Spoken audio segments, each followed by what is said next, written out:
Certainly do appreciate the singing.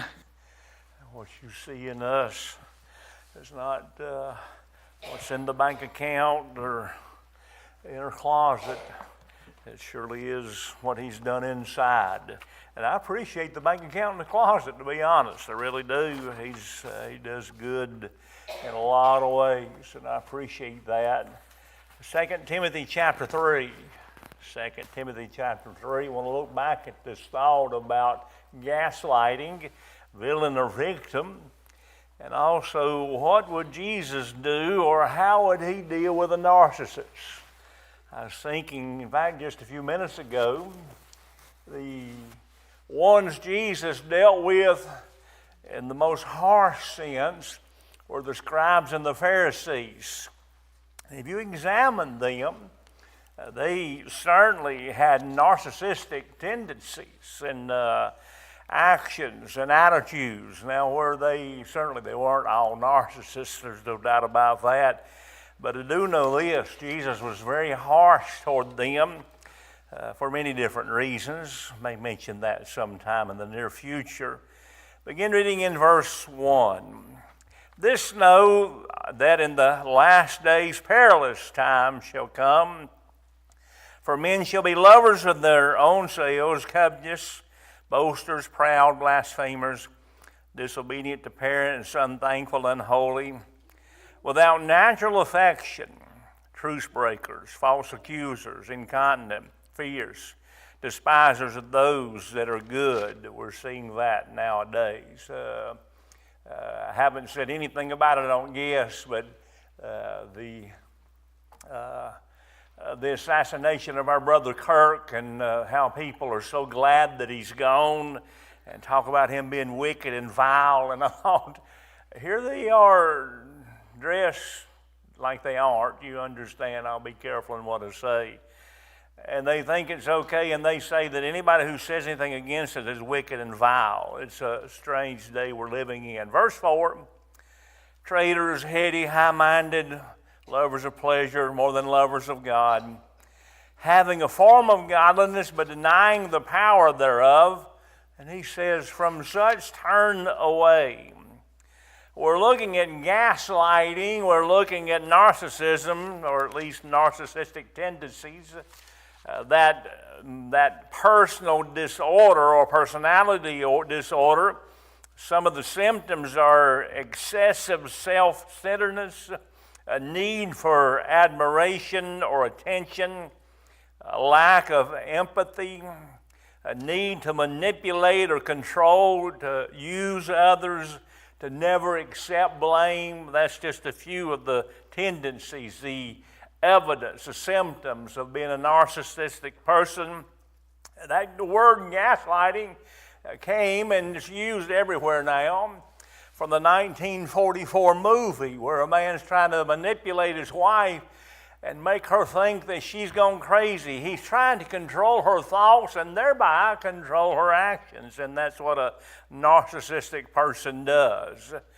They need to be in control, and there's no doubt that there's a lack of love.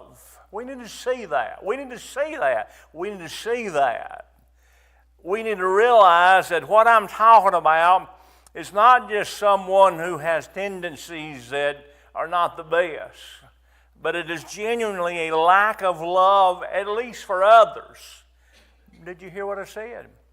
A lack of love for others. That includes a love for God. And that is sin. It is not to be taken lightly.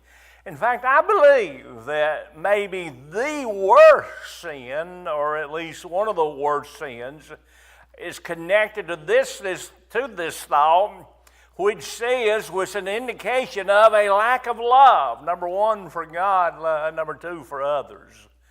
And remember what Jesus said? They said, what's the greatest commandment? He said, really, there's two. He summarized the entire law. He said, first, love God. Second, love others. So if he said the whole law is based on loving him and loving others, to violate that is not to be taken lightly. This type of person wants their way all the time. Can I remind you? I'll say it again before I get done tonight probably.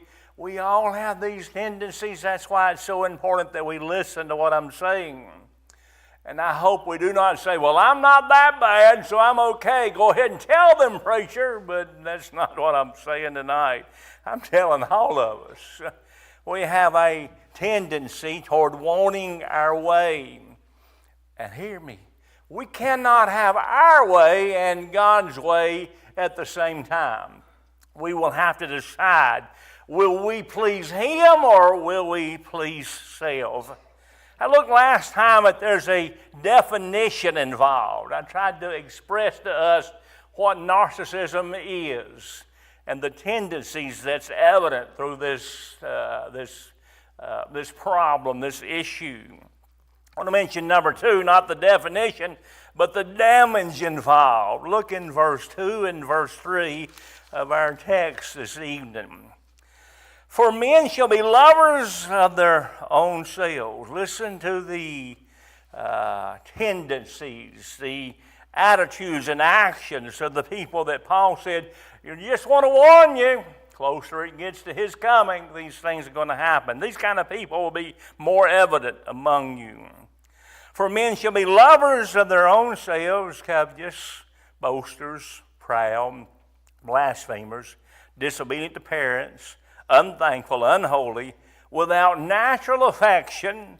Those type of affections or love that just comes naturally, they'll not have them. Truce breakers, false accusers, incontinent, fierce, despisers of those that are good. Notice these words that he uses to describe what I'm calling narcissism and what I apply to the narcissistic tendencies. He says some things that no doubt are damaging. The list that he describes deals with 2 things: their actions, the tendency of mankind at the last days will include these actions, these things they do. It mentions first actions, it mentions number 2, attitude. Lovers of themselves more than God. That's an attitude as well as an action. These things not only are about what they do, but what they are, their thoughts, their attitude. And there's no doubt, you look at these symptoms or these descriptions of these people, and there's going to be damage with relationships. Someone who lives like this, acts like this, thinks like this, believes like this, there's going to be some damage between them and anyone they're connected to, especially family members, especially people at work that are there regularly, that you see on a regular basis. There's a damage involved. I say all that to say this: somebody's going to get hurt. Someone mistreating someone else like I'm talking about means they are going to hurt someone. Really, to be honest, whether villain, the one person who's guilty, or victim, the person who's connected with that person, both are going to be hurt. There's going to be some damage. And a part of the problem is this: if there's someone who has tendencies that naturally push someone away or hurt someone or damages a relationship, that's going to cause a big problem because we all need others. God designed us that way. When Adam was by himself, God said, "It is not good for man to be alone." And He made him a helpmeet. He made him somebody. That certainly spoke specifically about Adam and Eve, but that speaks of mankind. We are born needing. First, we need God. Second, we need others. And that means not only do we need others, but others need us. There needs to be that connection, that relying on each other, that drawing from each other. And someone who has tendencies that literally push people away and are saying, "You help me, I don't need to help you." There's going to be damage in that relationship. There's going to be damage that people are going to have to deal with. And therefore, saying all that, we should not take it lightly. This is not something we should brush through in a hurry. It should matter to us. And since that's true, since somebody who acts like this can push people away, can harm people, can hurt people, and we need people, we need each other, we should look at ourselves and say, am I that way? The statement that I have heard so many times, and I probably have said it myself, if I had a penny for every time I heard it, I would have a whole lot of pennies.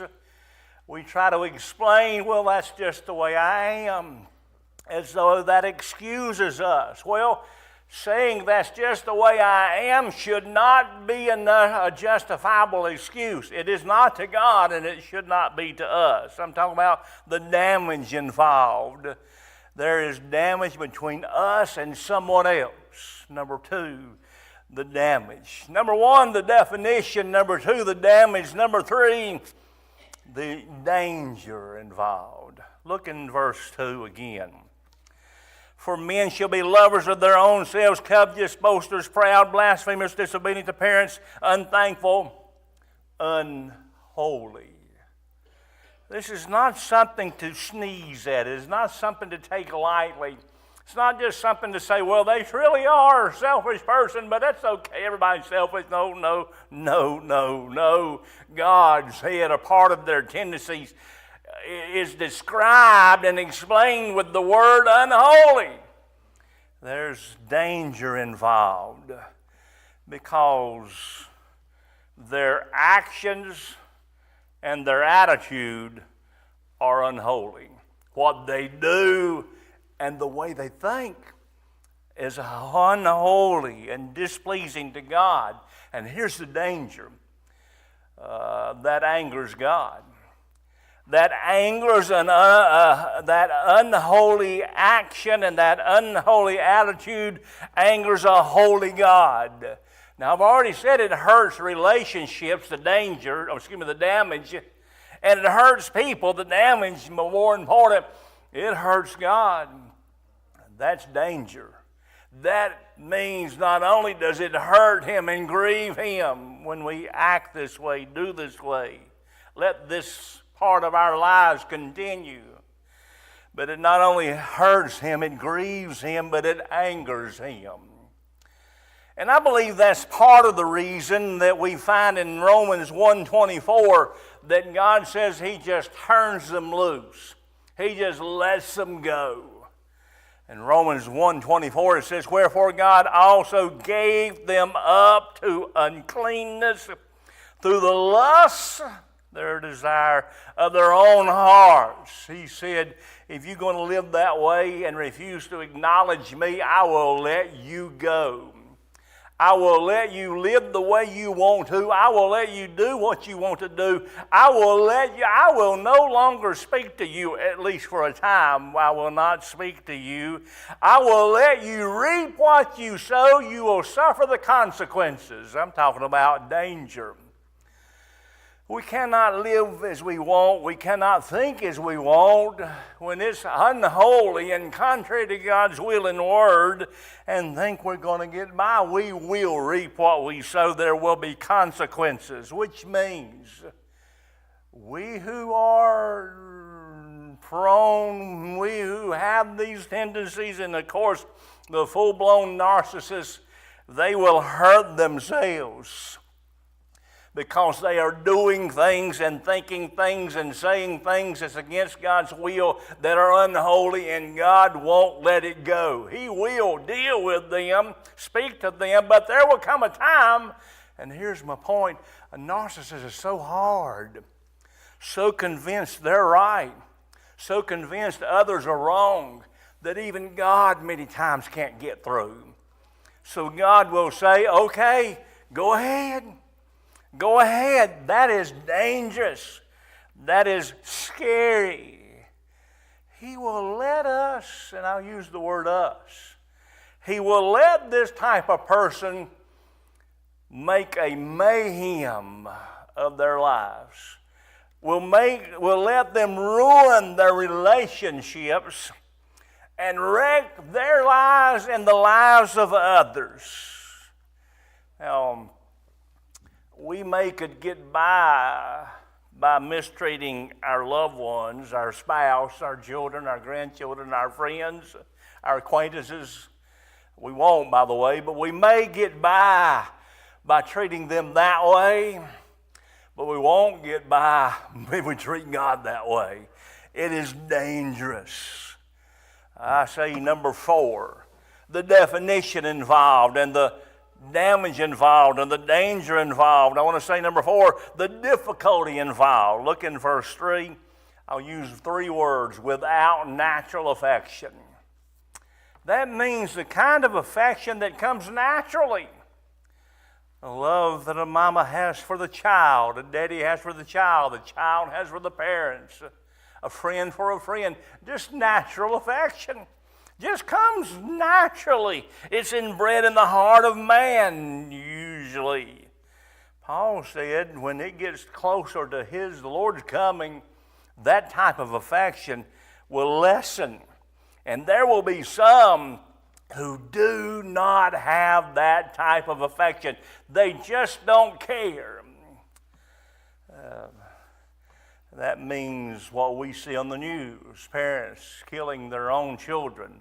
Remember the lady years ago that took the car and drove into the pond with her 2 children because she wanted a boyfriend that didn't want children. I'm telling you, that's beyond natural affection. There's something wrong with that person. And that's what Paul's talking about. So I'm saying this: the person who has these kind of tendencies, this kind of bondage of their thinking and actions, it's going to be difficult for them to turn loose. It's going to be difficult for them to get victory. Does that mean they can't? Oh, no. There's a God who can do all things. But also, talking about the difficulty involved, I'll use 2 people. The villain, the one that's guilty. The victim, the one that's receiving the abuse, the neglect, the harshness, the one that's the struggling, the innocent party, if you want to use that word. Both, the villain who's guilty will have a tough time, difficult time admitting, I am wrong. That is me. I need to change. It's my fault. I did wrong. I said wrong. I'm thinking wrong. It's me. Boy, it won't be easy. But also the person who is the victim, the one who receives, I'll use the word abuse, not just physical, but mental abuse, neglect, the harshness, the meanness, the words of the person who's receiving that from someone. It's going to be difficult for them to handle it rightly. So there's a difficulty on both the villain and the victim. It will be difficult. By the way, could I just say this? It's difficult for all of us to turn loose completely and let God control our lives. Is it not? It is difficult for us to say, Lord, my life is yours from daylight to dark, getting up to going to bed every moment of the day. Listen to what I'm saying. Every moment of the day, you are in control. You lead me. You direct me. You tell me what to do. I will do it. You are in charge of my life. That ain't easy. I use the word again, difficult. But those who are narcissistic and the victims of the narcissistic person, there's a great difficulty in dealing with it, knowing how to handle it. No one wants something to control them other than themselves, even God. Nobody naturally wants that without natural affection. Nobody naturally says, oh, I am so glad, God, tell me what to do, and I'll do it. That's not in the fallen man's desire. Our fallen nature says, you do what you want to do, and we do it so often. So we cannot say we're submitted to God if we are still in control. I say it again. We cannot say we are submitted to God if we are still in control and we are still doing what we want to do. There's a difficulty in saying, God, take control of my life. I want to let you hear me this. I just said we cannot say we are submitted to God if we are in control. Now listen to this. We cannot say we are submitted to God if we let others control us. Now that's what happens to the victim. They let someone else control them more than they should. That's difficult to handle. That is my point. The difficulty involved. I've said this to our children so much, they probably hear it in the sleep. Doing right is always right. Doing wrong is always wrong. And just because somebody else does wrong, that does not give you the right to do wrong. It is difficult to always do the right thing. God, listen, God may be using them to change you. Now that's difficult to accept. God may be using them to show you some things you need to see about yourself. You know me. If you ever talk to me personally, if you listen to me from this pulpit, I will always say, well, they may be doing wrong, but look at your own selves. What does God want to show you through what you're experiencing? I always say that. And if you've talked to me, you've heard me say it many times probably. God may be using them to touch your heart, to change you. So I make a little turn in my message/teaching. So far I've only said definition and difficulty and all danger and damage, and I've talked about this problem. I want to take a little turn tonight, and it'll be a slight one, to start dealing with how do we handle it. I'm glad you can tell me about it a little bit, but I want to know how do I handle it. Well, the first thing I'll mention tonight, and it will be just a pecking at it. Hopefully next Sunday I'll start dealing with about how do we handle it in more detail. But right now I want to mention this. If you are the villain, if you are the victim, and there's someone in your life, spouse, friend, child, parent, co-worker, whatever, that you think, it sure does sound like them. Here's my first point to you. Don't depend on them improving. I feel like I almost need to hide behind the pulpit by saying that.